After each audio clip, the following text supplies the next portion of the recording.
नमस्कार. Ashish Dattu YouTube channel मराठीमध्ये आपलं मनापासून स्वागत आहे. आज आपण अशाच एका माहितीपर व्हिडिओ घेऊन मी तुमच्यासमोर आलेलो आहे. चॅनलला जर तुम्ही पहिल्यांदाच आला असाल तर चॅनल लाईक करा, सबस्क्राईब करा आणि बेल आयकॉनवरती क्लिक करा, जेणेकरून असेच इत्थंभूत माहिती देणारे व्हिडिओ आपल्या यूट्यूब चॅनलवरती तुम्हाला पाहायला मिळेल.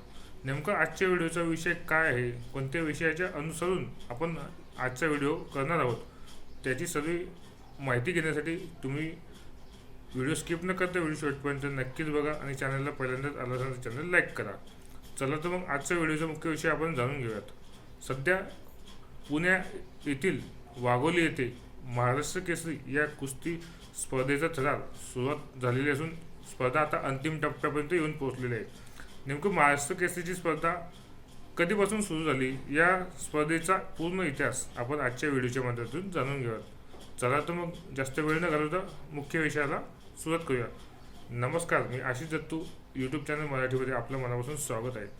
महाराष्ट्र केसरी कुस्ती स्पर्धा ही अत्यंत मानाची अशी समजली जाणारी कुस्ती स्पर्धा महाराष्ट्र राज्यामध्ये भरवली जाते. महाराष्ट्र केसरी कुस्ती स्पर्धेची माहिती आज आपण पाहणार आहोत. महाराष्ट्र केसरी ही महाराष्ट्र राज्यातील नामांकित कुस्ती स्पर्धा म्हणून गणली जाते. या स्पर्धेची सुरुवात इसवी सन 1960 या साली झालेली होती. नेमकी सुरुवात ही इसवी सन 1961 साली झालेली होती. सुरुवातीला स्पर्धेच्या बक्षिसाचे स्वरूप हे फक्त रोख रक्कम असेच होते. इसवी सन 1982 पासून विजेत्या कुस्तीपटूंना 1.5 किलो वजनाची चांदीची गदा देऊन गौरविण्यात येत होते. त्याचप्रमाणे पहिल्या गदेचे मानकरी ठरले होते कुस्तीवीर मामासाहेब मोहोळ यांना ती पहिली गदा मानाची मिळालेली होती. सन 2008 पासून या स्पर्धेच्या बक्षीस वितरणामध्ये थोडासा बदल करण्यात आला होता. सन 2008 पासून विजेत्या खेळाडूला चांदीची गदा त्यासोबतच 51,000 रुपये हे रोख रक्कम मिळू लागलेले होते. त्यामुळे कुस्तीपटूंमध्ये अत्यंत उत्साहाने आणि कुस्तीपतींना एक प्रोत्साहन मिळाले की चांदीच्या गद्यासोबत रोख रक्कम सुद्धा मिळू लागली. त्यामुळे जास्तीत जास्त कुस्तीपटू या स्पर्धेमध्ये खेळायला लागले. या स्पर्धेतील विजेते खेळाडू जे असतात त्यांना सरकारी नोकरीसाठी क्रीडा क्षेत्रातील राखीव जागांसाठी देखील अर्ज करू शकतात. म्हणजे उदाहरणार्थ जो एखादा कुस्तीपटू महाराष्ट्र केसरी किताब जिंकला असेल तर तो सरकारी कोट्यामधून नोकरी मिळवण्यासाठी पात्र ठरत होता आणि त्याला ती मिळत देखील होती. मुंबईचा अव्वल कुस्तीपटू नरसिंग यादव या कुस्तीपटूने सलग 3 वेळा हा मानाचा महाराष्ट्र केसरीचा किताब पटकावला होता. सन 2011, सन 2012, सन 2013 असे नामांकित सलग 3 किताब जिंकणारा तो पहिला कुस्तीपटू ठरला होता. त्याच अनुषंगाने जळगावचा विजयदादा चौधरी हा देखील सलग 3 वेळा महाराष्ट्र केसरीचा मानकरी ठरलेला होता. सन 2014, सन 2015, 2016 असे सलग 3 मानाचे किताब, 3 मानाच्या गदा त्यांनी पटकावल्या होत्या. असे आतापर्यंतच्या महाराष्ट्र केसरी कुस्ती स्पर्धेच्या इतिहासात 2च पैलवान असे आहेत की त्यांनी सलग 3 वेळा ही मानाची कुस्ती जिंकलेली आहे. 3 वेळेस त्यांनी किताब पटकावलेला आहे. आणि त्याच अनुषंगाने हे दोन्ही कुस्तीपटू जे आहेत त्यांना महाराष्ट्र शासनाने गृह विभागाअंतर्गत त्यांना DYSP म्हणून नियुक्ती दिलेली आहे. ते त्यांच्या कष्टाचे त्यांचे फळ झालेले आहे. महाराष्ट्र केसरी 1961 पासून ते आजतागायत कुस्ती महर्षी मामासाहेब मोहोळ यांनी स्थापन केलेल्या महाराष्ट्र राज्य कुस्तीगीर परिषद संस्थेअंतर्गत ही महाराष्ट्र केसरीची भव्य आणि दिव्य स्पर्धा आयोजित दरवर्षी केली जाते. कुस्ती टिकावी, कुस्ती इथल्या मातीपासून चांगले मल्ल तयार होऊन ते थेट देश विदेशात देखील त्यांनी चांगली कामगिरी करावी, भारताचे नाव रोशन करावे, हाच प्रमुख उद्देश या कुस्तीच्या स्पर्धेचा आहे. आणि त्याच उद्देशाने विविध ठिकाणचे मल्ल देखील प्रतिष्ठा पणाला लावून ही स्पर्धेमध्ये उतरत असतात आणि आपल्या राज्याचे किंवा देशाचे नाव करत असतात. महाराष्ट्र केसरी स्पर्धा ही 2 विभागामध्ये खेळवली जाते. एक असतो गट माती गट दुसरा गट असतो गादी गट म्हणजे मॅट गट. या दोघी विभागामध्ये ही कुस्ती स्पर्धा खेळवली जाते. यामध्ये माती विभागातील मल्ल व गादी मॅट विभागातील मल्ल विजेता मल्ल यांच्यात एकत्रित महाराष्ट्र केसरी गदेसाठी अंतिम लढत आंतरराष्ट्रीय नियमांना धरून ही मॅटवरच खेळवली जाते. म्हणजे उदाहरणार्थ एखादा मल्ल सलग 4 ते 5 राऊंड खेळून माती गाठातून आला असेल तर त्याला शेवटची महाराष्ट्र केसरीची स्पर्धा अंतिम लढत ही मॅटवरतीच खेळायला लागते. हा या स्पर्धेचा प्रमुख नियम आहे. आणि इकडे सलग 4-5 राऊंड मॅटवर खेळून आलेला मल्ल हा फायनलसुद्धा मॅटवरतीच खेळतो. हा असा कुस्तीचा काही नियम आहे. या अंतिम लढतीतील विजेता मल्ल हा महाराष्ट्र केसरी म्हणून घोषित केला जातो आणि त्याला मानाची महाराष्ट्र केसरीची गदा ही त्या कुस्तीपटूला बहाल केली जाते.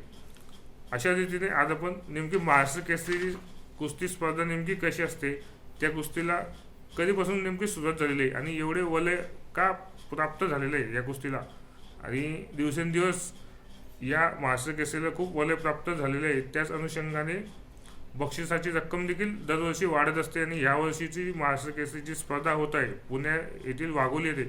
तर विजेत्या मल्ल म्हणजे जो महाराष्ट्र केसरी ठरणार आहे त्याला तब्बल पहिल्यांदाच फॉर्च्युनर गाडी ही गिफ्ट म्हणून बक्षीस म्हणून मिळणार आहे. त्याच रक्कम तसेच चांदीची गदा देखील असणार आहे. असे मोठे भव्य दिव्य रक्कम बक्षीस असलेला हा पहिलंच अधिवेशन म्हणता येईल.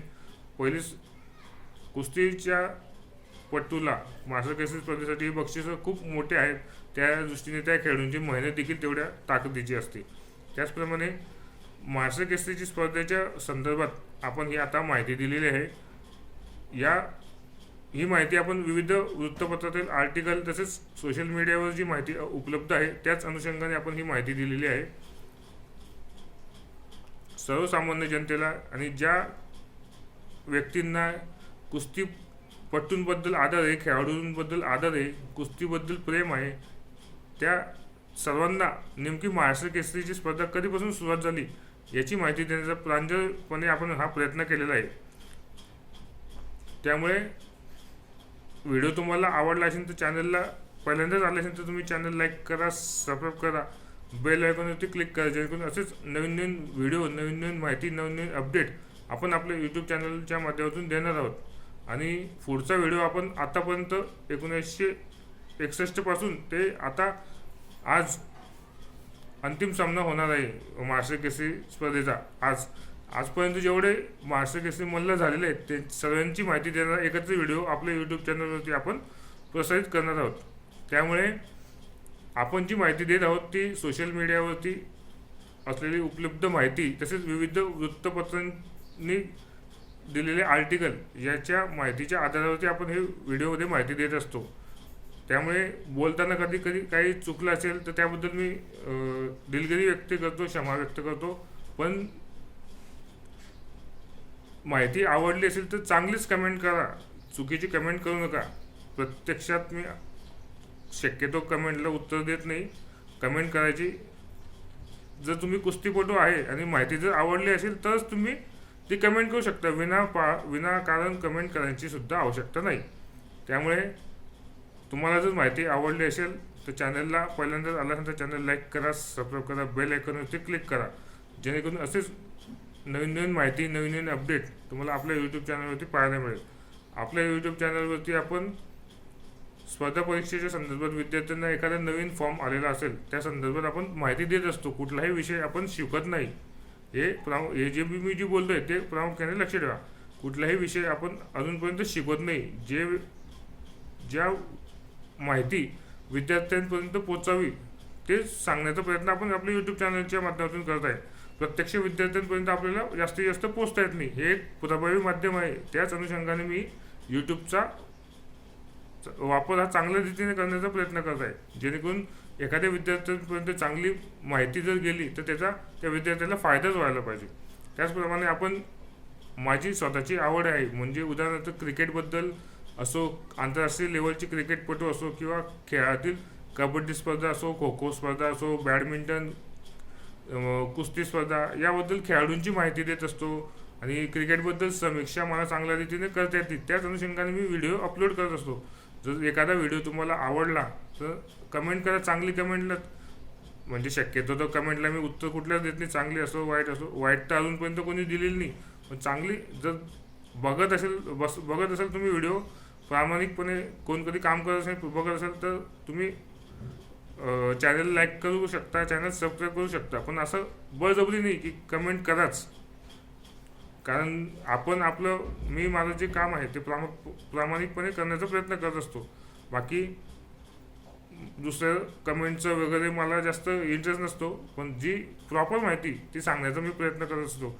आणि खेळाबद्दल मला जास्त आवड आहे, त्याबद्दल म्हणजे खेळाडू हा कुठलाही असो, सर्वसामान्य घरातला असो किंवा कुठलाही खेळाडू असो, तो कोणीही पैसेवाला नसतो.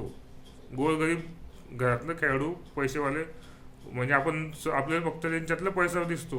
उदाहरणार्थ क्रिकेटमध्ये IPL मध्ये खूप पैसा मिळतो, त्यामुळे असे मुलं IPL कडे बघतात. पण IPL मध्ये असे काय काय खेळाडू आहेत की त्यांची घरची परिस्थिती खूप गरिबीची होती, पण त्यांच्याकडे चांगला स्पार्क होता खेळण्याचा, चांगली मेहनत होती, चांगल्या मेहनतीला प्लॅटफॉर्म कुठेतरी भेटला होता. त्याच अनुषंगाने जर त्यांना एक थोडेफार पैसे त्यांच्या फॅमिलीला त्यांना मिळत असेल, त्यांचं करिअर जर बनत असेल तर काही हरकत नाही ना खेळाला प्राधान्य द्यायला.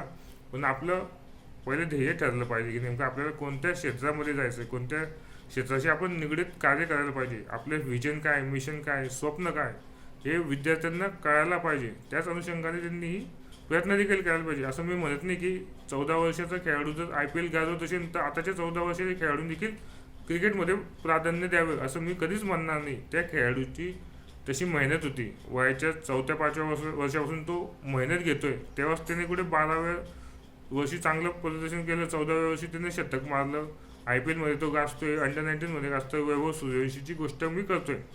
त्यामुळे त्याची जी मेहनत आहे ती मेहनत कुठेतरी बघायला पाहिजे. आपण जर त्याच्यापर्यंत पोहोचू शकत नाही, पण त्याच्या निमित्तानं एखादा व्हिडिओ तर त्याला अभिनंदन, शुभेच्छा देण्याचा प्रयत्न करू शकतो, व्हिडिओ तर टाकू शकतो आपण आपल्या यूट्यूबवरती, त्याला माहिती देऊ शकतो लोकांना की असं पण स्वप्न असू शकतं, असं सुद्धा मुलं असू शकतात. जी प्रत्येकाला सचिन तेंडुलकर बनता येत नाही म्हणून प्रत्येकानंच क्रिकेट खेळणं सोडून द्यायचं असतं का? नाही, काय ना काय तर कुठल्यानं कुठंतरी त्यांची प्रेरणा घेऊन, सचिन तेंडुलकर सरांची प्रेरणा घेऊन आज अनेक क्रिकेटपटू घडताना दिसत आहेत. जसे की विराट कोहलींनी सुद्धा सांगितलं होतं की मी माझे प्रेरणास्थान सचिन तेंडुलकर सर होते, त्यांची प्रेरणा घेऊन मी क्रिकेट बघायला लागलो, क्रिकेट शिकायला लागलो आणि मग मी प्रयत्न केला त्यांच्यासारखं बनण्याचा. भविष्यात सचिन तेंडुलकर सरांनी देखील सांगितलं होतं की असंच हा जो खेळाडू विराट कोहली, तोच त्या खेळाडूची जी पद्धत आहे ती बघून त्यांनी सांगितलं की हाच खेळाडू जो आहे की तो भविष्यात माझे रेकॉर्ड तोडू शकतो, एवढा कॉन्फिडन्स त्यांच्यामध्ये होता. असेच प्रेरणा मिळते एखाद्याला. आपण जर सांगितलं की नाही हा चांगले खेळत आहेत, चांगले प्रयत्न करतायत, तर आपण प्रत्येकापर्यंत पोहोचू शकत नाही. आपण त्यांच्यासाठी शुभेच्छा देऊ शकतो, चांगली माहिती तर देऊ शकतो यूट्यूबच्या माध्यमातून. म्हणून यूट्यूब हे माध्यम मला असं वाटलं की सगळ्यांपर्यंत न पोचता येणार नाही, तर आपण निदान चांगली माहिती तरी कोणाला तर देऊ शकतो, ॲप्रिशिएट करू शकतो की नाही असं चुकीची माहिती आतापर्यंत मी अजूनपर्यंत एकाही व्हिडिओमध्ये दिलेली नाही. जी प्रॉपर जे मला माहिती आहे तेच माहिती मी यूट्यूबवरती देण्याचा प्रयत्न करत असतो. पण काही जण असे असतात की आपल्याला कमेंटच्या मधनं आपले मत व्यक्त करतात, तर अजूनपर्यंत मी कुठल्याच कमेंटला रिप्लाय देत नाही आणि देणारही नाही. त्यामुळे व्हिडिओ आवडला चॅनलला लाईक करा आणि सबस्क्राईब करा. कमेंट द्यायची काही आवश्यकता नाही आहे, काही नाही.